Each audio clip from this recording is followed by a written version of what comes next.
Guys, good morning. কেমন আছো তোমরা সবাই? আশা করি তোমরা সবাই অনেক ভালো আছো, সুস্থ আছো। আমরাও কিন্তু বেশ ভালো আছি। আমার নতুন একটা ব্লগে তোমাদের সকলকে জানাই অনেক ওয়েলকাম আর ভালোবাসা। তো আজকের ব্লগটা একটু অন্যরকম, একটু স্পেশাল। তো কি করি না করি সবটাই তোমাদের সঙ্গে শেয়ার করবো। তো পুরো ব্লগটা দেখতে থাকো। আশা করছি আজকের ব্লগটাও তোমাদের অনেক ভালো লাগবে।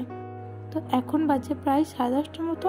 আর এই যে মন্দিরে এসেছি, তো মন্দিরে একটু প্রণাম করে নিলাম। স্নান টান করে এসেছি, তো যে কারণে এই যে ভেতরে ঢুকে ঠাকুরকে প্রণাম করে নিলাম। আর না হলে ঠাকুরের কাছে এলেও কিন্তু এই মন্দিরের চৌকাঠের ভেতরেও কিন্তু কোনোদিনই ঢুকি না। যেহেতু আজকে স্নান করেছি, তাই কিন্তু ভেতরে গিয়ে ঠাকুরকে প্রণাম করে নিলাম। আর অর্ঘ বেশ অনেকক্ষণ এই ভেতরে সবাই পুজো দিচ্ছিল, ও বেশ বসে বসে কিন্তু পাশে দেখছিল। প্রথমে এই যে ও গিয়ে আমার মতো প্রণাম করে নিচ্ছে, তারপরে কিন্তু বাইরে অনেকক্ষণ খেলা করেছে। আর ওকে সকালে কিন্তু খাওয়া দাওয়া করিয়ে নিয়ে এসেছি। তো এখন ওকে ওপরে নিয়ে চলে যাব। আর এই যে ওর বাবা ডিউটি থেকে চলে এসেছে। তো এই যে হাতে কি নিয়ে এসেছে দেখো আমার জন্য।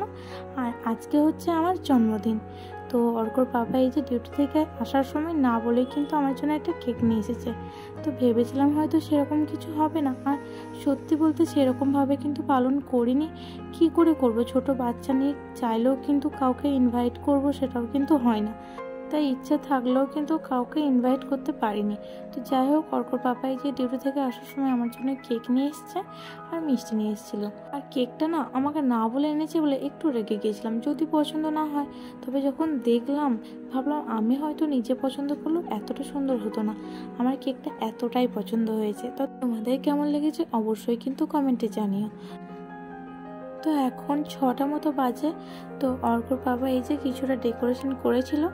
আর এই যে ঈশানের মা এখন মোমবাতি দিয়ে কেকটা সাজিয়ে নিচ্ছে। রেডি হওয়ার পরে আমি ওকে ডেকে আনলাম যে একবার আমার ঘরে চলো, আমার বার্থডে একটু কেক কাটবো। আর না হলে এমনি কিন্তু কোনো আয়োজন কিচ্ছু করিনি। আর ও তো আমাদের একদম ঘরের মতোই, তাই ওকে কিন্তু পর মনে করি না, যে কারণে কোনো আয়োজন না করলেও কিন্তু ওকে ডেকেছি। আর এদিকে ঈশান অর্কর পাপার কোলে আর অর্ক আমার কোলে। তো চলো, সব রেডি হয়ে গেছে, এখন কেকটা কেটে নেবো। আর কিছু আয়োজন করা হলেও অর্কর পাপার যেহেতু ডিউটি ছিল, তাই একদম কিছুই করা হয়নি। ওই ডিউটি থেকে আসার সময় একটা কেক আর ওই যে একটা চকলেট আর মিষ্টি, এইগুলো কিন্তু নিয়ে এসেছিল। একদম কিছুই যদি না হয় তাহলে তো মনটা একদম খারাপ হয়ে যায়, তাই না?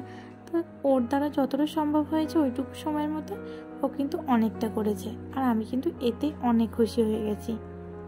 আর সব থেকে বড় কথা, এটা আমার ফার্স্ট ওর সঙ্গে কাটানো জন্মদিন। বিয়ে হয়েছে যত বছর হলো, একদিনও কিন্তু আমার জন্মদিন ওর সঙ্গে পালন করা হয়নি। এমনকি ওর জন্মদিনও কিন্তু আমাদের একসঙ্গে পালন করা হয়নি। কোনো না কোনো কারণে কিন্তু একসঙ্গে আর থাকা হয়নি। হয়তো ডিউটির চাপে হয়তো ছুটি পাইনি, আর না হলে হয়তো সেলিংয়ে ছিল। আর এক বছর তো কোর্সে চলে গেছিলো। তো এরকম করে কিন্তু ওর জন্মদিন বা আমার জন্মদিন কোনোটাই কিন্তু একসঙ্গে কাটানো হয়নি। শুধুমাত্র অর্কর জন্মদিনটা একসঙ্গে ছিলাম। তো যাই হোক, যেহেতু প্রথম জন্মদিন, তাই একটু কেক না কাটলে এমনিতেও ভালো লাগে না। তো আমাদের কেক কাটা সব হয়ে গেছে। তো কেকটি কেটে ফটোশ্যুট করা হয়ে গেছে। আর ঈশানের মা কিন্তু চলে গেছে।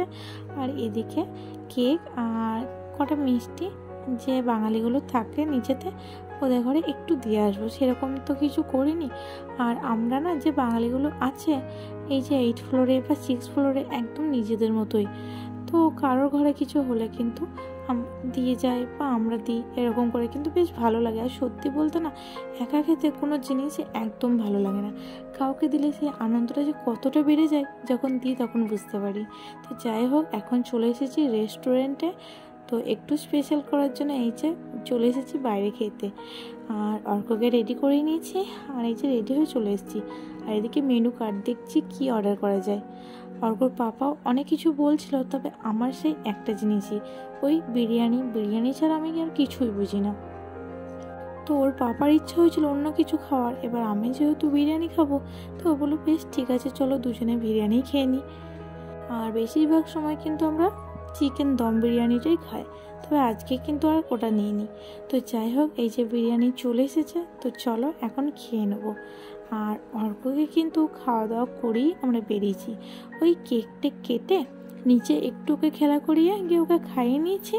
তারপরে কিন্তু 8:30 মতো বাজে, প্রায় বেরোতে 9টা বেজেই গেছে। আর এটা কাছেই একটা রেস্টুরেন্ট, তো সেখানেই চলে এসেছি। তো চলো এখন খাওয়া দাওয়া করে নিই।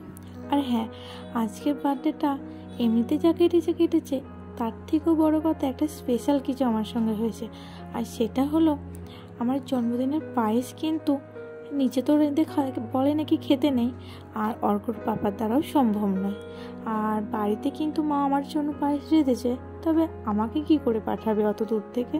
তবে মায়ের একটু মন খারাপ ছিল যে জন্মদিনে মেয়েটাকে পায়েস খাওয়াতে পারলাম না। তবে সেই আশাটা কিন্তু একজন পূরণ করেছে, আর সেটা হচ্ছে ঈশানের মা।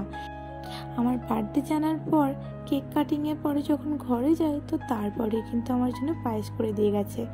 তো অর্ককে তখন খাওয়াচ্ছিলাম, আর আমি এত খুশি হয়েছি সত্যি বলতে। কেক কাটিং বা বাইরে খাওয়া দাওয়া এইগুলোর থেকেও কিন্তু বেশি আমাদের কাছে ইম্পর্টেন্ট জন্মদিনের পায়েস। আর একটু মনটা খারাপ ছিল, তো যখন পায়েসটা দিয়ে গেল আমি কিন্তু খুব খুশি হয়েছি। ভাবতেই পারিনি যে কেউ আমার জন্য এতটা ভাববে। সত্যি বলতে ঈশানের মা যদি ভিডিওটা দেখে, তো তোমাকে অনেক ধন্যবাদ আমার দিনটা এতটা স্পেশাল করার জন্য। সত্যি বলতে আমি কিন্তু খুব খুশি হয়েছি, কেননা সকাল থেকে মনটা একটু খারাপ ছিল যে বাবা মা থাকলে এটা তো হতো না। মা আমার জন্য প্রত্যেক বছর পায়েস রাঁধে, এমনকি জন্মদিনটা অনেক বড় করে সেলিব্রেশন করে। এবার যেহেতু মা বাবা নেই কাছে, তাই একটু মনটা খারাপ ছিল। তো যাই হোক, সেটাও কিন্তু হয়ে গেছে আমার পূরণ। তো খাওয়া দাওয়া করে বাড়ি চলে এসেছি, আর যেহেতু 9টার সময় বেরিয়ে গেছি, তো অনেকটা কিন্তু লেট হয়ে গেছে আসতে। আর অর্ক যেহেতু জেগে আছে, ওর কিন্তু অল্প একটু খিদেও পেয়ে গেছে, যে কারণে খুব অল্প করে একটু সেরেলাক্স কিন্তু ওকে খাইয়ে দেবো। তো চলো আজকের ব্লগটা এখানেই শেষ করছি। যারা চ্যানেলে নতুন আছো প্লিজ চ্যানেলটা সাবস্ক্রাইব করে পাশে থেকো। ভালো লাগলে লাইক কমেন্ট শেয়ার করে দিও।